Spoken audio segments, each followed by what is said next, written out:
कहते हैं कर्म कभी सवाल नहीं करता, वो सफाई नहीं मांगता, वो बस इंतजार करता है।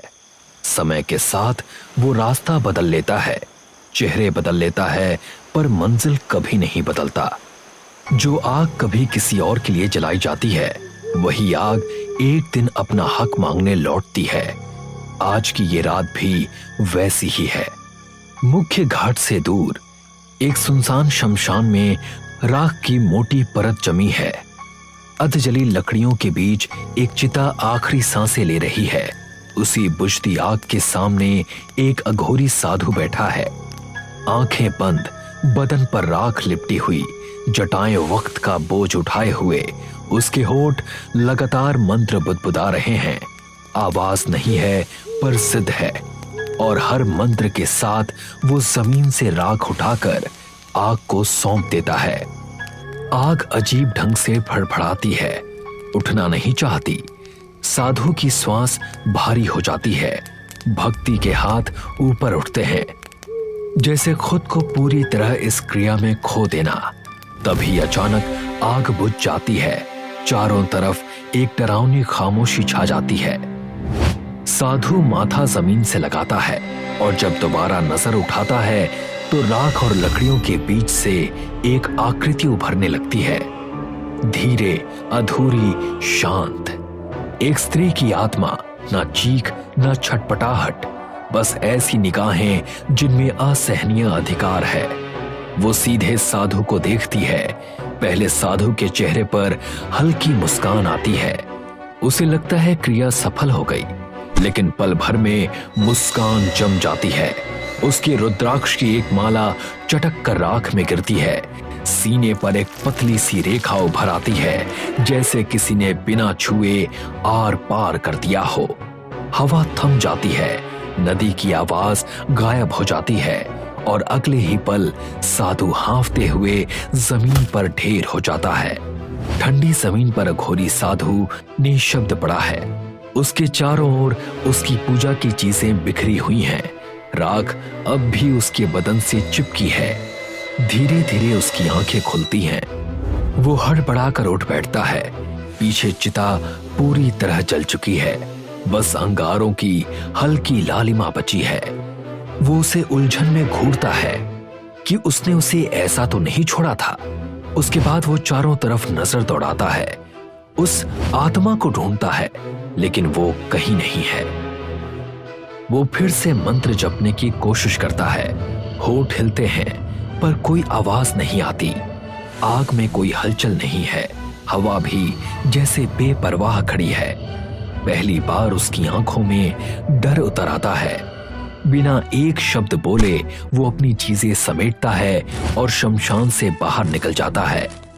उस अंधेरी पगडंडी पर अपने ख्यालों में खोए हुए जो जंगल की ओर जाती है, उसके पीछे राख की परत हल्के से सरकती है, मानो कोई अनदेखी चीज अब जाकर आजाद हुई हो। अघोरी साधु जब अपने आश्रम लौटता है तो वहां गांव वालों की भीड़ जमा मिलती है। वो सबको सख्ती से हटाता है और भीतर कदम रखते ही ठिठक जाता है। रात की आंधी ने उसके आश्रम को कचरे के ढेर में बदल दिया है। चारों तरफ गंदगी, टूटी लकड़ियां और बिखरा हुआ सामान पड़ा है। जिन चीजों को उसने सालों की साधना के बाद जुटाया था, वो सब मिट्टी में मिल चुकी हैं। शास्त्रों की पुस्तकें फटी पड़ी हैं, मूर्तियां खंडित पड़ी हैं, और उस जगह पर कहीं भी दया या पवित्रता का कोई निशान नहीं बचा है। ऐसा लगता है जैसे किसी ने जानबूझकर उसकी आस्था और तपस्या को कुचल दिया हो। महाराज जी, ये कैसे हो गया? कोई बात नहीं, साधु के लिए सब राख समान होती है। पर महाराज जी, गांव का एक भी घर तस से मस नहीं हुआ, पर आपका ही घर। भगवानों की मूर्ति को तो देखिए, क्या ये किसी खतरे की निशानी है? भगवान सबका भला करेंगे, आप निश्चिंत रहिए।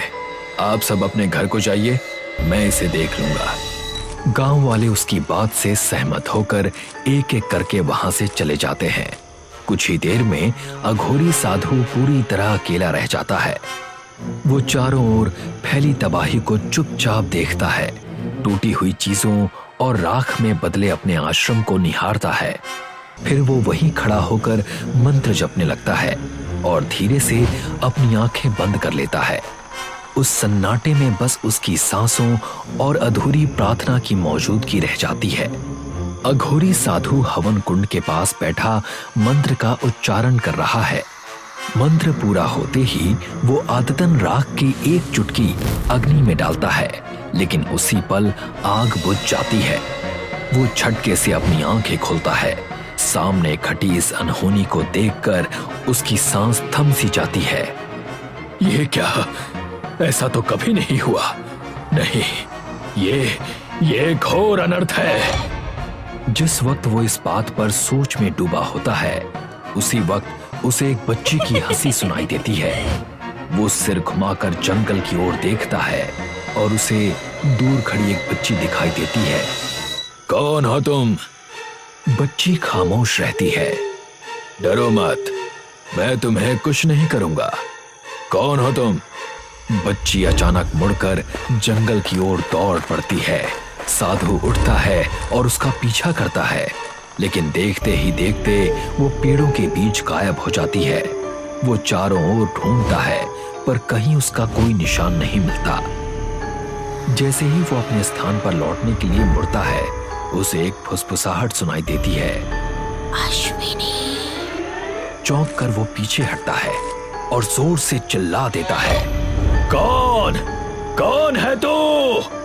जंगल मानो उसके नाम से अनंत तक गूंजता रहा। हर दिशा से आवाज टकराकर लौटती रही। उस तीखी और बेचैन कर देने वाली आवाज को सहन न कर पाते हुए उसने अपने कान दबा लिए और डर से धड़कते हुए दिल के साथ जंगल से बाहर भागा। अघोरी साधु अंतिम संस्कार के घाट पहुंचता है और उसकी नजर उस लकड़ी के बोर्ड पर पड़ती है, जिस पर हाल ही में उसी जगह पर दाह संस्कार किए गए लोगों के नाम लिखे हैं। उसी जगह पर जहां उसकी ध्यान साधना भंग हुई थी। जैसे ही वो नामों को पढ़ता है, उसे एहसास होता है कि जिस शव को वो जगा रहा था वो एक किन्नर थी, नाम अपराजिता। एक लहर सी उलझन उसके मन में फैल जाती है। अगर ये महिला अपराजिता थी तो अश्विनी कौन थी? ये सवाल उसके मन को घेर लेता है। वो उलझन में वहां से पलट कर चल देता है और पीछे रह जाता है बस रहस्य से भरा वो लकड़ी का बोर्ड। अघोरी साधु अपने बिस्तर पर बैठा पवित्र मंत्र जपने की कोशिश करता है, लेकिन उसका मन अचानक खाली हो जाता है। वो सब कुछ भूल जाता है। शब्द, मंत्र, भक्ति जैसे उसकी याददाश्त पर किसी ने पर्दा डाल दिया हो। ओम रीम श्रीम व ओम रीम ओम भूर्भुवः। उसकी आंखें अचानक खुल जाती हैं, तेज और चौड़ी हो जाती हैं और उसे तुरंत एहसास हो जाता है कि कुछ शुरू हो चुका है।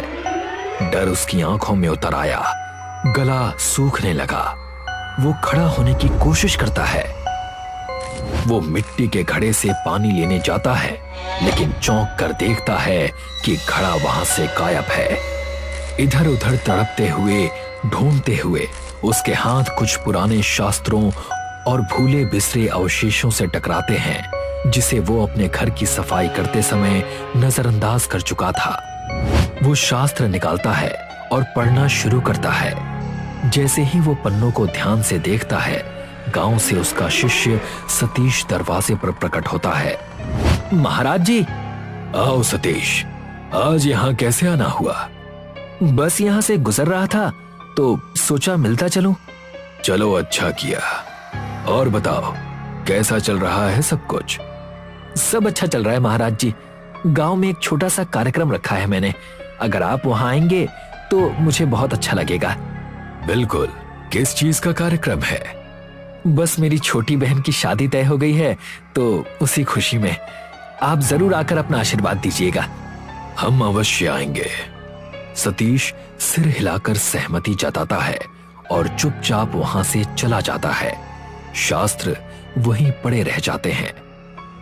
अघोरी साधु सचिन की बहन के समारोह में बैठा था, जहां गांव वाले इकट्ठा होकर खुशियां मना रहे थे। वो भीड़ से अलग बैठा चुपचाप सब देख रहा था। मंच पर एक छोटी लड़की गाना गा रही थी। उसकी आवाज नाजुक लेकिन आकर्षक थी और साधु ध्यान से उसे देख रहा था। अचानक उसे अजीब महसूस हुआ। समारोह की हंसी खुशी की आवाजें जैसे दूर हो गई और चारों ओर अंधेरा उतर आया। चुप्पी में उसे हल्की ताली की आवाज सुनाई दी, अजीब तरह की, जैसे किन्नरों की ताली हो। उसकी आंखें फैल गई, दिल तेजी से धड़कने लगा और देखता है कि असल में ये गांव वाले हैं जो लड़की की प्रस्तुति पर ताली बजा रहे थे। थोड़ा सा डर उसके मन में बैठ गया था और वो तुरंत वहां से निकलना चाहता था। तभी वो देखता है कि उसके पास स्टील की काउंटर पर एक किन्नर की आत्मा खड़ी है और वो धीरे धीरे ताली बजा रही है। डर के मारे वो मुड़ा, लेकिन वहां कोई नहीं था। जब वो फिर काउंटर की ओर देखता है तो इस बार आत्मा गायब हो चुकी थी। ये जानकर कि कुछ असामान्य हो रहा है, उसने देर नहीं की और वहां से भाग गया। डर अब उसकी सोच पर भारी हो गया था। साधु जंगल में दौड़ता रहा, उसका मन यादों की उलझन में घिरा हुआ था। तभी उसके सामने अचानक एक झलक के रूप में पुरानी यादें उभरने लगी। अश्विनी, जो एक किन्नरों के समूह द्वारा प्यार और मार्गदर्शन के साथ पाली गई थी, मंच पर खड़ी होकर अपनी सुरीली आवाज में गीत गा रही थी। वो गांव वालों को अंधविश्वास पर विश्वास न करने और सभी धर्मों का समान आदर करने की शिक्षा देती थी। आप लोगों को ऐसे ही अंधविश्वास को बढ़ावा नहीं देना चाहिए।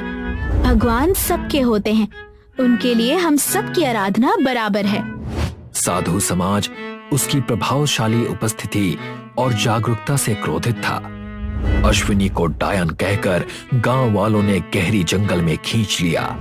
उसे जंजीरों में बांधकर साधुओं के घेरे के बीच बैठाया गया, जो मंत्रोच्चारण में व्यस्त थे। किन्नरों की मिन्नतें और अश्विनी की प्रार्थनाएं बेअसर रहीं। एक साधु ने बिना किसी दया के जलते हुए चंदन के टुकड़े से उसे आग के हवाले कर दिया। किन्नर क्रोध में तालियां बजाने लगती है, उसकी आवाज जंगल में गूंजती है और वो गांव वालों और साधुओं को श्राप देती है।